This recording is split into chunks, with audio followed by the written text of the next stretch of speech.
dans une nouvelle vidéo où cette fois-ci je vais vous parler donc de la rupture.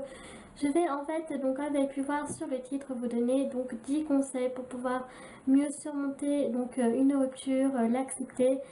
Donc voilà, si cette vidéo vous intéresse, je vous invite donc à continuer de regarder. Donc déjà ce qu'il faut savoir, c'est que je pense que pourquoi j'ai voulu faire cette vidéo, simplement parce que au moins tous, une fois dans notre vie, on a donc subi une rupture qui a été particulièrement difficile. Donc voilà, j'estimais encore une fois donc partager ça avec vous. Mon expérience, mon vécu, etc. Parce que jusqu'à présent, toutes les vidéos que j'ai faites donc sur les conseils, etc. donc c'était toujours par rapport à mon histoire. Et moi je pars du principe que je préfère vous parler de ce que je sais que de ce que je ne sais pas. Donc voilà, je trouve ça important de pouvoir s'entraider, surtout qu'il y a des personnes pour moi qui sont beaucoup plus fragiles que d'autres et que pour eux c'est particulièrement insurmontable en fait, si je puis dire, de se remettre donc d'une rupture. Donc voilà, j'espère que ces conseils que je vais dire, que je vais citer donc dans la vidéo, vont peut-être vous aider, vous éclairer, tout ce que vous voulez. Donc voilà, parce que je trouve ça effectivement donc très important. Donc sans plus tarder, commençons. Ça me paraît complètement évident. Il s'agit en fait de pleurer. C'est ce qu'il y a de plus humain. Donc pourquoi je veux dire que ça paraît évident mais pas pour tout le monde? Parce que il y a des personnes donc, qui peut-être ont été élevées comme ça, ou peut-être qu'ils ont trop de fierté, pensent qu'en fait pleurer c'est une honte. C'est un rabaissement de soi, d'essayer de montrer que l'on va pas bien, enfin de se plaindre, etc. Mais j'ai envie de dire que pleurer déjà d'une part fait beaucoup de bien, que c'est humain et qu'il n'y a aucune honte à avoir à pleurer. Donc voilà, faut surtout pas hésiter, ça permet vraiment de vider son sac pendant un petit laps de temps, mais c'est toujours mieux que rien. Et donc voilà, après ça dépend peut-être des individus. Je sais que pour ma part, quand je pleure, après je me sens détendue, je ne sais pas pourquoi, je pense que c'est probablement nerveux, mais voilà, c'est super important. N'hésitez pas donc à aller voir vos amis, votre famille, vider votre sac là encore une fois, d'en parler, voilà, de vous faire soutenir. Pourquoi? Parce que c'est le premier réflexe que l'on a quand on subit une rupture, c'est de s'isoler. Donc il y a deux cas où on peut se permettre donc de s'isoler, c'est donc quand je vous disais pour pleurer, et le deuxième cas donc je citerai donc par la suite. Mais voilà, il ne faut surtout pas donc couper les contacts humains, c'est très très important en fait de ne pas rester cloîtré seul chez soi à se relater en fait donc les souvenirs donc qui malheureusement donc finissent par être du passé. Voilà, tout simplement. Si vous vivez en couple, c'est plus compliqué parce que vous vivez avec votre conjoint. Donc là, je vous déconseille fortement, encore une fois, de continuer à dormir chez vous. Prenez quelques affaires et passez quelques temps donc, chez votre famille, chez vos amis. Le mieux donc c'est d'alterner. Donc voilà, prenez le temps qu'il vous faudra donc, pour pouvoir après être prête, être prêt, donc si vous êtes un garçon, à affronter donc votre ex, parce que quand on vit en couple, la différence quand on ne vit pas ensemble, c'est que après effectivement il y a des papiers administratifs, donc qui va garder l'appart ou la maison, etc. C'est un peu compliqué. Par contre ça c'est encore à un autre stade, donc au moment où on a commencé à accepter la rupture, qu'on la gère mieux, etc. Donc voilà, mais pour l'instant vaut mieux donc rester donc chez ses parents ou sa famille, enfin ou ses amis pardon, donc voilà. Ne repoussez pas en fait les propositions de sortie.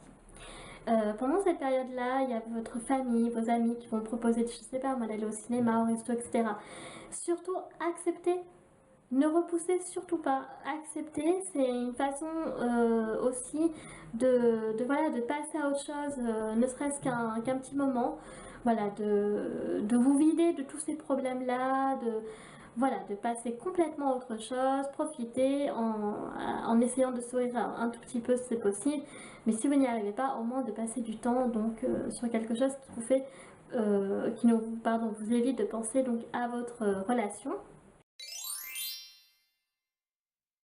Faire un silence radio, donc le silence radio vous pouvez le faire avec une personne, donc c'est votre ex.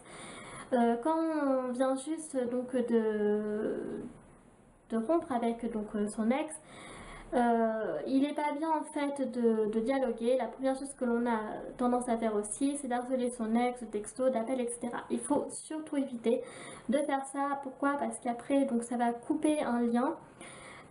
Donc qui peut-être pourra vous être fatal par la suite, parce qu'il y a des personnes parfois qui ça peut pas être choquant pour certains, pour d'autres pas du tout, mais oui, il y a des personnes donc, qui arrivent à rester amies avec leur ex. Bon, certes, il faut des mois et des années pour pouvoir donc avoir complètement fait le deuil de sa relation, pour pouvoir enfin être ami avec son ex, mais si par exemple vous vivez en couple, par exemple, vaut mieux éviter de faire ça, parce que voilà, après vous savez que vous devrez vous retrouver, malheureusement pas pour reconstruire votre relation, mais pour ça sera au niveau d'ordre administratif, donc voilà, vaut mieux pas que ce soit la guerre, donc parce que ça aura peut-être tendance à saouler donc votre ex.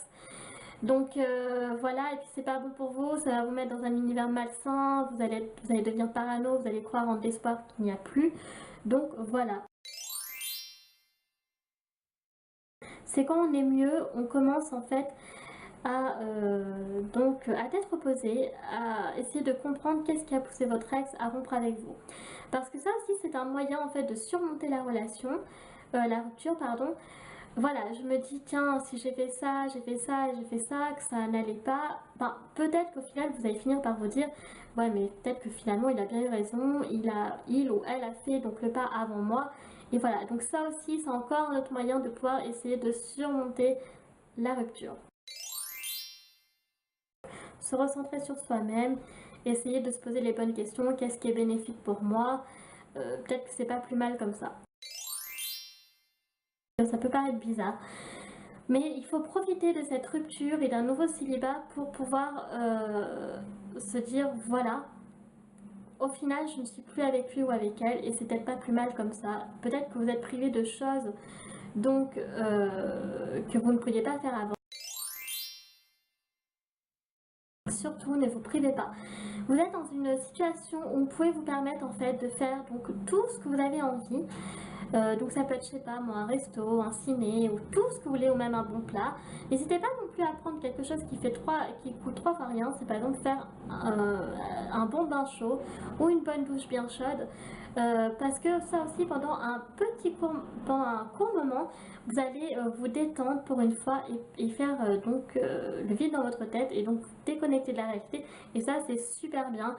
Faites aussi tout ce que vous avez envie de faire, que vous n'avez pas pu faire avant, mais aussi ce que vous aviez l'habitude de faire, hein, c'est très bien. Par exemple les passions, les activités, donc ça peut être du sport, ça peut être je sais pas moi tout ce que vous voulez. Donc c'est très très important. Je sais que ça peut paraître très dur, mais c'est encore une fois pour éviter de vous mettre dans une espèce de situation malsaine, paranoïaque et tout ça. Je reviens souvent sur ces termes-là parce que c'est ce qui peut arriver très rapidement, ça peut redonner du faux espoir, etc. N'allez surtout pas dans des endroits où vous êtes sûr, pratiquement sûr, que vous allez retrouver votre ex et que ça va vous faire penser à des bons souvenirs qui sont malheureusement après du passé. Maintenant, pardon, du passé. Et voilà, donc c'est très très important en fait d'essayer de... Le but c'est de refaire sa vie, c'est de reprendre sa vie en main et de ne pas en fait ressasser le passé. Je ne sais pas si vous comprenez ce que je veux dire. Mais voilà, essayez d'aller dans des endroits où vous pouvez recommencer une nouvelle vie que d'aller dans des endroits donc, qui vous rappellent le passé. Après, quand vous aurez fait le deuil, c'est pas pareil. Vous pourrez retourner dans les endroits en commun, ce sera des bons souvenirs que vous garderez, mais pas quand la rupture est fraîche. Donc voilà, donc ça c'était donc le dernier conseil. Donc j'espère que ça aurait pu vous éclairer, vous aider. Encore une fois, comme j'ai dit en début de vidéo, ça marche pour certains, ça marche peut-être pas pour d'autres. On a tous encore une fois une façon différente de réagir. Mais en tout cas, si cette vidéo vous a plu, n'hésitez donc pas à laisser, à me laisser, pardon, j'arrive pas à parler, au secours, un pouce bleu. À cliquer sur le Lunas pour vous abonner et pour plus de vidéos. Et moi sur ce, je vous fais un très gros bisou et je vous dis à la prochaine. Tchuss!